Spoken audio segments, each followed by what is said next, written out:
Zara's trembling fingers clutched her boarding pass as the gate agent's sneer cut deeper than any knife. "I don't care who your father supposedly is, you two aren't getting on this flight," he hissed, loud enough for everyone to hear. The identical twins exchanged glances, knowing exactly what was happening again. When Zara finally unlocked her phone, her sister Nia whispered, "Do it." Neither girl could have imagined that this single call wouldn't just get them home. It would ground every plane in Mid-Atlantic Airlines' fleet and expose decades of systematic discrimination. Before we dive into this shocking story, let me know where you're watching from. And if you believe in standing up for justice, hit that like and subscribe button to stay updated on more stories that expose the truth in our society. 17-year-old identical twins Zara and Nia Jackson stood patiently in line at Denver International Airport, excitement bubbling beneath their composed exteriors. As honors students at Wellington Prep, this college tour trip to Boston represented more than just visiting potential universities. For the first time, their protective father Marcus Jackson had allowed them to travel alone, a sign of his growing trust in their independence. What the busy travelers rushing past them couldn't possibly know was that Marcus Jackson wasn't just any concerned parent. He was the newly appointed CEO of Mid-Atlantic Airlines, a position he deliberately kept private to shield his family from unwanted attention and, more importantly, to allow him to assess the company's culture without the artificial deference his title would command.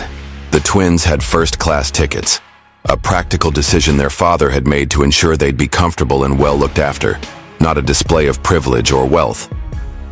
Dressed in comfortable hoodies, jeans, and clean but well-worn sneakers, they looked like typical teenagers heading out on an adventure, their identical faces framed by neat box braids, excitement shining in their dark brown eyes.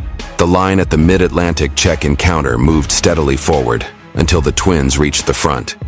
The white agent, a man whose name tag identified him as Trevor Reynolds, looked straight through them to the passengers standing behind. "Next," he called out, completely ignoring the two black teenagers directly in front of him. A middle-aged white couple stepped around the twins, apparently assuming they weren't actually in line, and Trevor immediately began processing their tickets with a friendly smile. "Heading to Chicago today? Wonderful city this time of year." Nia cleared her throat politely. "Excuse me, sir. We were next in line." Trevor's smile vanished instantly, his eyes narrowing as he finally acknowledged their presence. "You'll have to wait your turn," he said curtly, continuing to tap away at his keyboard for the couple he was helping. "But we were next," Zara said, her voice calm but firm. "We've been standing here for 15 minutes. Trevor's jaw tightened. "I'll be with you when I'm ready." The twins exchanged glances. This wasn't the first time they'd experienced this particular brand of invisibility, but it stung nonetheless. They waited as Trevor deliberately took his time with the couple, making small talk about Chicago attractions while shooting occasional glances at the twins, a subtle smirk playing at the corners of his mouth. After the couple departed, 3 more white passengers were helped before Trevor finally, reluctantly motioned the twins forward. "Tickets and ID," he snapped, not making eye contact. Zara placed their first-class boarding passes and student IDs on the counter. Trevor's eyebrows shot up as he examined the tickets. "First class? Are you sure you're at the right counter?" His tone suggested they must have made a mistake. "Yes, our father purchased these tickets for us," Nia explained calmly. "We're visiting colleges in Boston." Trevor picked up their boarding passes between his thumb and forefinger, as if they might be contaminated. "These don't look right. Where did you get these?" His implication was clear. He suspected the tickets were fraudulent. "Our father purchased them directly from the airline," Zara said, her patience beginning to wear thin. "Is there a problem?" Trevor's lips pressed into a thin line. "I'll need to verify these, and I'll need additional identification. Student IDs aren't sufficient." Behind them, the line was growing longer. People were starting to stare. "We're 17, Nia explained. "We don't have driver's licenses yet. Our father was told student IDs would be sufficient for domestic travel when he booked the tickets." Trevor sighed dramatically. "Well, someone told your father wrong. Wait here." He disappeared into a back office with their tickets and IDs. The twins stood awkwardly at the counter for nearly 15 minutes, while other agents continued to help passengers who had arrived after them. They could hear occasional laughter from the office where Trevor had disappeared. Finally, he returned, slapping down 2 boarding passes and their IDs. There was an error in the system, he announced loudly enough for nearby passengers to hear. You've been reassigned to economy, boarding gate 32. Zara examined the boarding passes, her brow furrowing. But these aren't the seats, RE. Father booked. We're supposed to be in first class. Trevor leaned forward, lowering his voice. Listen, I don't know what kind of scam you two are trying to pull, but certain people need to understand that first class isn't for everyone. You should be grateful you're getting on the plane at all. His emphasis on certain people made his meaning unmistakable. Nia, always quicker to anger than her sister, opened her mouth to respond, but Zara placed a warning hand on her arm. They'd been taught that righteous anger from young black women was too often weaponized against them. Our father specifically booked first-class tickets, Zara insisted, keeping her voice steady. I'd like to speak to a supervisor, please. Trevor's face hardened. Supervisor's busy. If you have a problem with your seats, you can take it up at the gate. Next.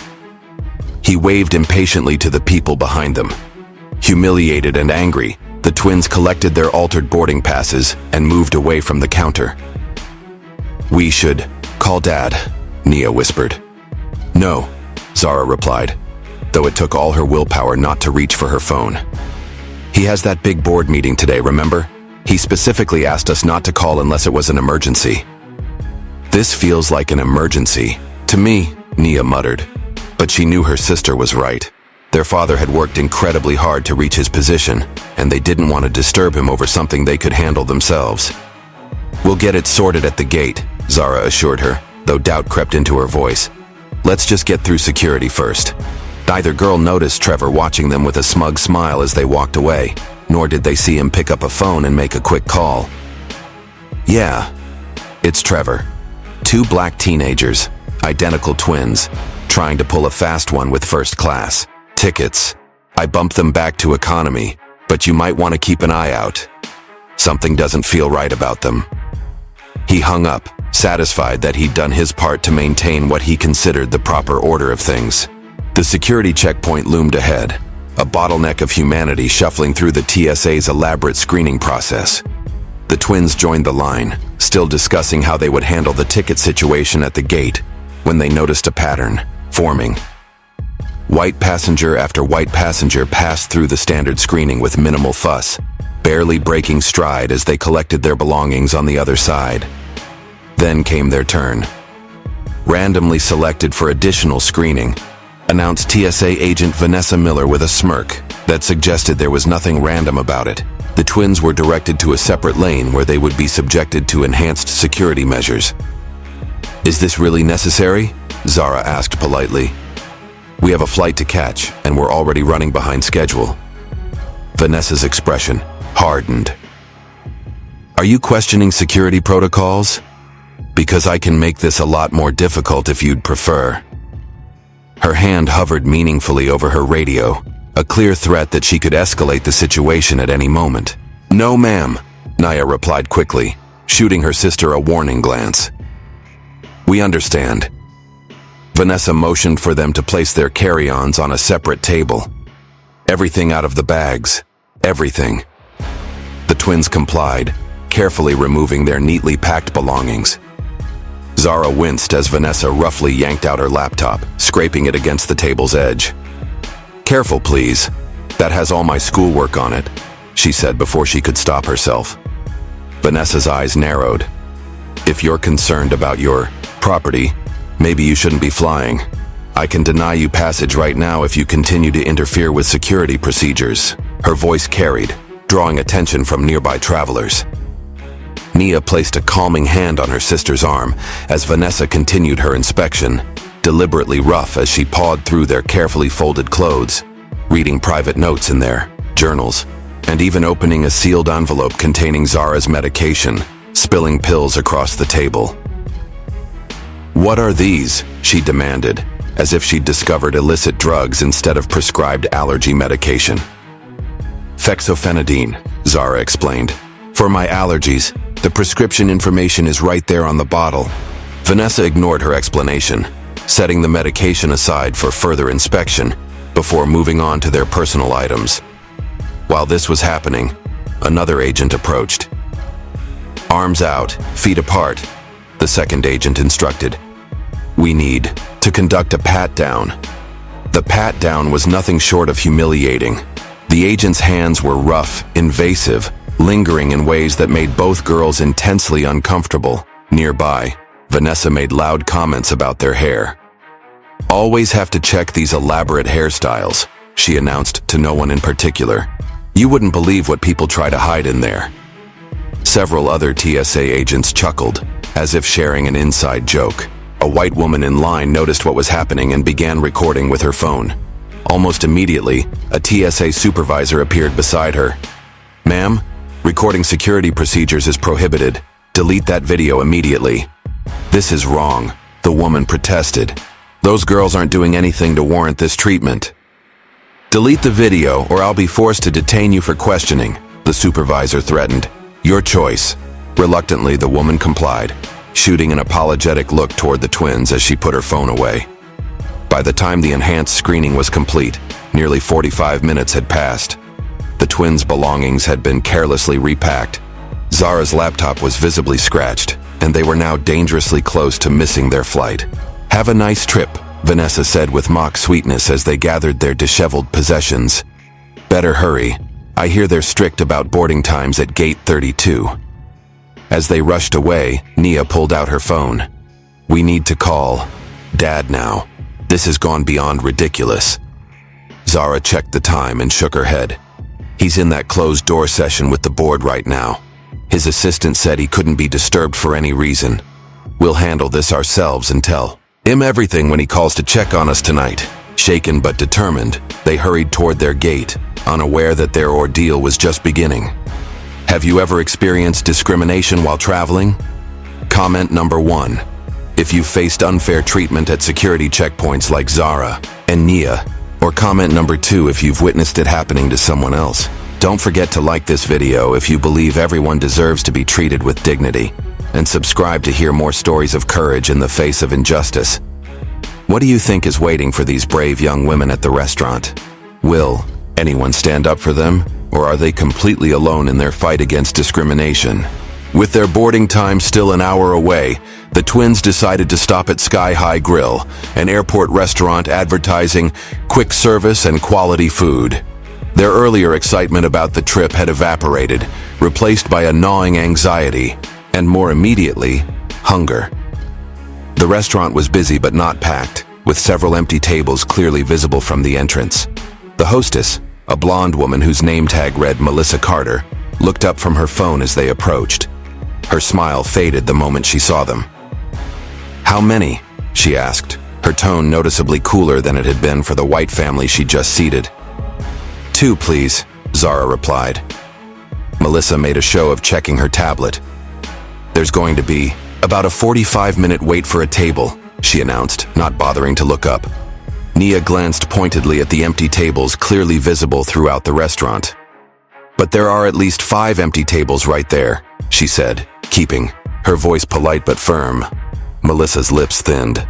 Those are reserved, she replied curtly. The twins exchanged knowing glances. This wasn't their first encounter with the reserved table excuse. Your website says you don't take reservations, Zara pointed out, pulling up the restaurant's page on her phone as evidence. It says right here. Sky High Grill does not accept reservations. Seating is first come, first served. Melissa's face flushed. Well, the website is outdated. We do take reservations now, and all those tables are spoken for. As if on cue, a white couple walked in behind the twins. Without even acknowledging the twins' ongoing conversation, Melissa brightened immediately. 2, right this way, please. She grabbed 2 menus and led the couple to one of the supposedly reserved tables. Nia felt her temper rising. Excuse me, she called after Melissa. We were here first, and you just told us there were no tables available. Melissa turned, her expression hardening. Is there a problem? Yes, there's a problem, Nia replied. her patience wearing thin. "You just told us all the tables were reserved, then immediately seated people who came in after us." Before Melissa could respond, a man in a button-up shirt and tie approached. His name tag identified him as Keith Dawson, manager. "Is everything all right here, Melissa?" he asked, though his gaze was fixed suspiciously on the twins. "These girls are causing a disruption," Melissa said quickly. "I explained that we have a waiting list, but they're demanding immediate seating." "That's not what happened," Zara interjected. "Your hostess told us there's a 45-minute wait, but there are empty tables, and she just seated people who came in after us." Keith's expression didn't change. He hadn't taken his eyes off the twins since he'd arrived, hadn't even glanced at the empty tables or the newly seated couple. "I understand you're upset, but I'm going to have to ask you to lower your voices. We have customers trying to enjoy their meals." His tone suggested they were shouting, though both girls had been speaking calmly. "We're not being loud," Nia objected. "We simply want to be treated fairly. If you continue to make a scene, I'll be forced to call security," Keith threatened, folding his arms across his chest. "Airport regulations allow us to refuse service to disruptive individuals." From nearby, a Latina waitress watched the interaction with growing concern. She approached cautiously. "Keith, I can take them at one of my tables. Number 12 just opened up." "Stay out of this, Elena," Keith snapped without looking at her. "Go check on your other tables." Elena Rodriguez hesitated, clearly torn between following her manager's orders and doing what she knew was right. With an apologetic glance at the twins, she retreated, disappearing into the kitchen. "Look," Keith said, his voice dropping to a threatening whisper. "I suggest you find somewhere else to eat. We reserve the right to refuse service to anyone, and right now you're not welcome here." The message was clear. Their kind wasn't welcome. It had nothing to do with reservations or waiting lists. Hungry, frustrated, and increasingly demoralized, the twins turned to leave. As they walked away, they overheard Keith commending Melissa. "Good job. Can't let them think they can just walk in and get whatever they want." Outside the restaurant, Nia fought back angry tears. "I'm so sick of this, every single time." Zara put her arm around her sister's shoulders. "I know. But we can't let them win by breaking us down. We'll grab something from a vending machine and then get this ticket situation straightened out." As they started to walk away, a voice called out behind them. "Wait!" Elena Rodriguez hurried toward them, glancing nervously over her shoulder to ensure Keith wasn't watching. She pressed 2 vouchers into Zara's hand. "For the food court. It's not much, but..."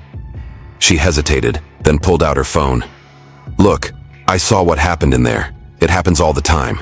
Keith and Melissa do this to black customers constantly. If you're going to file a complaint, I'll be a witness. Here's my number." She quickly typed her contact information into Zara's phone. "I have to get back before they notice I'm gone, but please, don't let them get away with this." With another nervous glance toward the restaurant, Elena hurried back inside. The twins stood there, momentarily stunned by this unexpected act of allyship. It was a small kindness, but in that moment, it meant everything. "Maybe we're not completely alone after all," Nia said softly, some of her former spirit returning. Armed with the food vouchers and a renewed sense of determination, they headed for the food court, unaware that the worst of their ordeal was yet to come. By the time Zara and Nia approached Gate 32, they had managed to eat a quick meal and regroup emotionally. Checking the time, they noticed that privileged boarding for first-class passengers had already begun. After their experience at check-in, they had visited a customer service desk where a harried agent had reluctantly corrected their boarding passes back to first class after verifying their ticket information. She had offered no explanation or apology for the error, simply handing over the new boarding passes with barely concealed impatience.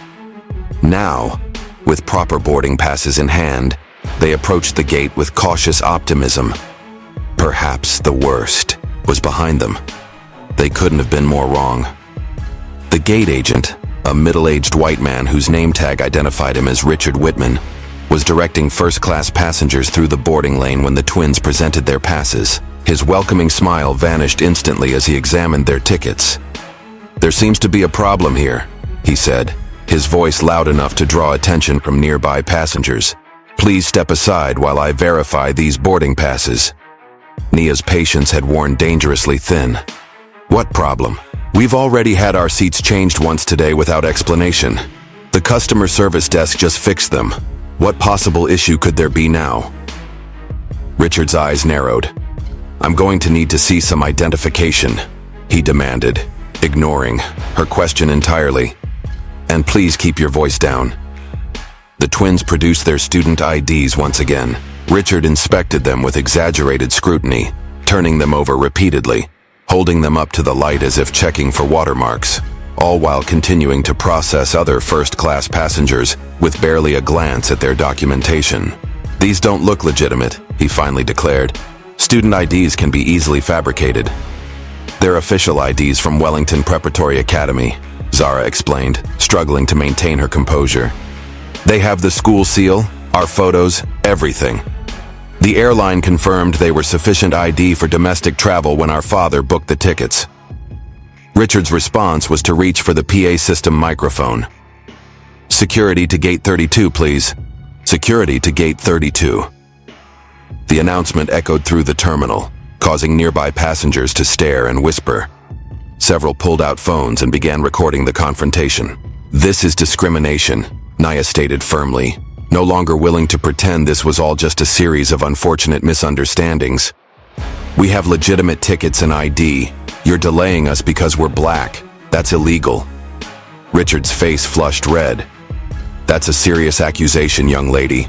I could have you removed from this airport for making false claims against airline personnel. I'm simply following security protocols." "Which protocols specifically require you to announce a security need when there isn't one?" Zara challenged. "Or to scrutinize our school IDs while barely glancing at other passengers' identification?" Before Richard could respond, a new voice entered the conversation. "What seems to be the problem here, Richard?" The woman who approached was perhaps in her 50s, with dark skin and her hair pulled back in a tight bun. Her name tag identified her as Diane Blackett's supervisor. The twins felt a surge of hope. Surely another black woman would understand what was happening and intervene on their behalf. "These two are attempting to board with first-class tickets that appear to be fraudulent," Richard explained, his tone suggesting he was dealing with hardened criminals rather than teenage girls. "And they're making accusations of discrimination to try to intimidate me into letting them board." Diane smiled tightly at the twins. "Let me see what's going on here." She examined their boarding passes and IDs, then motioned for them to step aside with her, away from the line and the curious onlookers. "Richard, continue boarding. I'll handle this." For a moment, alone with Diane, the twins allowed themselves to hope. "Thank you," Nia began. "We've been dealing with this kind of treatment since we arrived at the airport, and we're just trying to get to Boston to visit colleges." Diane's friendly demeanor changed the instant they were out of earshot of the other passengers. Her voice dropped to a harsh whisper. "Listen to me carefully. I don't know what game you two think you're playing, but you need to understand how things work. People like us need to know how to behave if we want to be treated equally." The betrayal hit like a physical blow. "People like us," Zara repeated incredulously. "What's that supposed to mean?" "It means," Diane continued, her voice still low, "that making a scene and throwing around accusations of discrimination isn't going to get you what you want. It just confirms what they already think about us. You need to be twice as polite, twice as patient, twice as perfect." "That's the reality. But we haven't done anything wrong," Nia protested.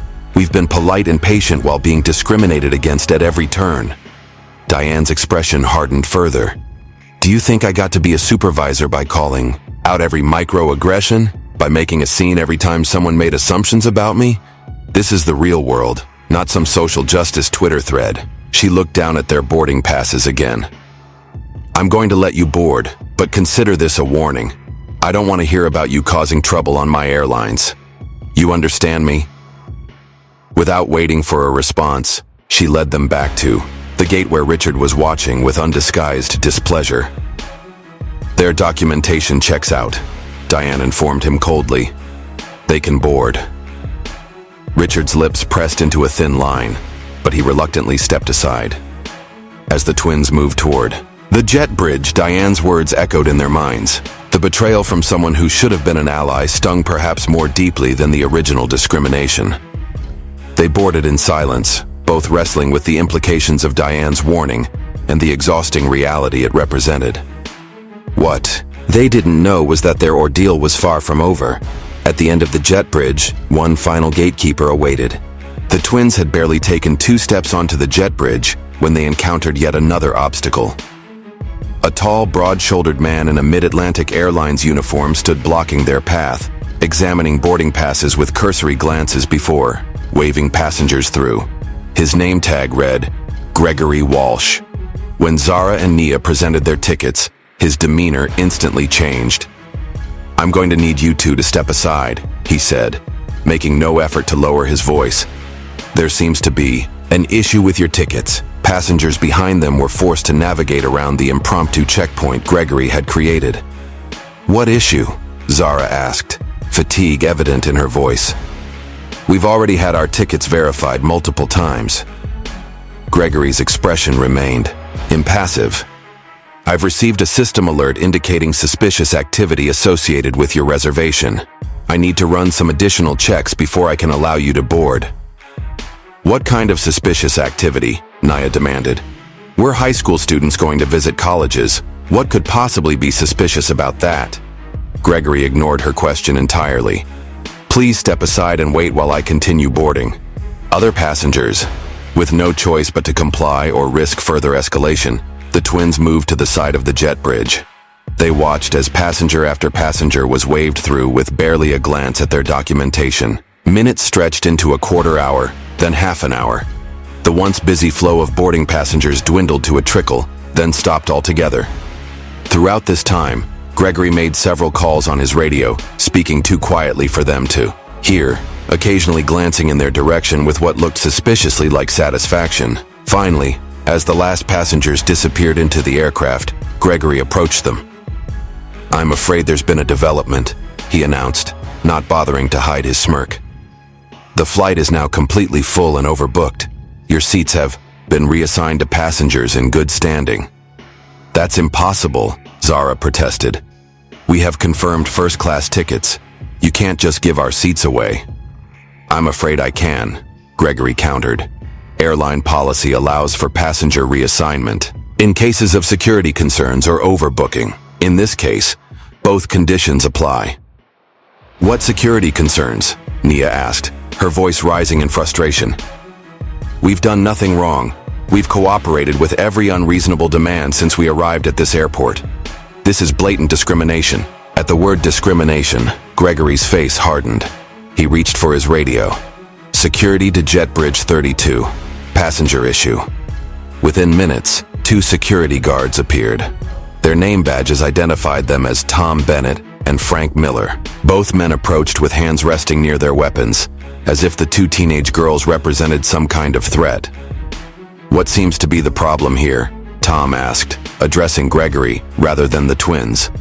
"These 2 are refusing to accept that they've been denied boarding," Gregory explained, painting a completely false picture of the situation. "They're becoming aggressive and making accusations against airline staff." "We are not being aggressive," Zara insisted, struggling to keep her voice calm. "We're simply trying to understand why our confirmed seats were given away after we were deliberately delayed here." Frank, the larger of the 2 guards, stepped forward. "The computer randomly selects passengers for denial of boarding when flights are overbooked. Nothing personal." The smirk that accompanied this obvious lie made it clear that there was nothing random about it. Nia, pushed beyond endurance, pulled out her phone. "I'm recording this. We've been systematically discriminated against from the moment we entered this airport, and we have evidence of it." Tom's hand shot out toward her phone. "Recording security procedures is prohibited in the airport. I'll need to confiscate that device." "This isn't a security procedure," Zara protested. "You're trying to cover up discrimination by citing fake security concerns." "That's a serious accusation," Frank said, his voice dropping to a threatening level. "One that could result in both of you being detained for questioning. Is that what you want?" The implied threat hung in the air. Detention would mean missing any chance of reaching Boston today. Their father's careful planning, their college visits, all would be disrupted. Worst of all, they'd be completely at the mercy of a system that had already proven itself biased against them at every turn. "Fine," Zara finally said, placing a restraining hand on her sister's arm. "We'll leave, but this isn't over." "It is for today," Gregory replied with undisguised satisfaction.